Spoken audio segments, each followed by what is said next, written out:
हमारा चाचा था और एक दो चाचा के बेटे थे, एक हम लोगों की अपने जो औरत था वो भी इसी घर का था। 4 अफराद जो है शहीद हो गए। इसमें अभी 25 बंदे घर पे हैं, उसमें सिर्फ ये एक ही लड़का जो है रोज़गार का, यही सिर्फ एक ही लड़का है।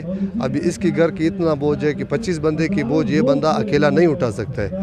इस हुकूमत को मैं यह अपील करता हूँ कि भाई आप मेहरबानी करें, इससे कुछ रोज़गार दे दें ताकि ये अपने छोटे बच्चों को आगे पाल सके और अपने छोटे बच्चों को आगे ला सके।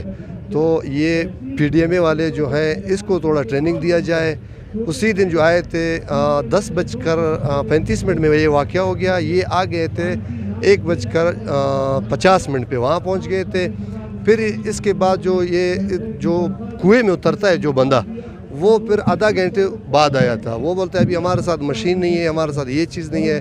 तो 2 बंदे उसने निकाले। तीसरे मरतबा जो वो अंदर गया तो वो बोलता है मैं ख़ुद बेहोश हो रहा हूँ। जो वो मस्तंग वाला लड़का था वो गया, उसके साथ कोई इंतज़ाम सिस्टम नहीं था। वो ऐसे गया जो हम लोगों की दूसरा लाश है 5 बजे उसी ने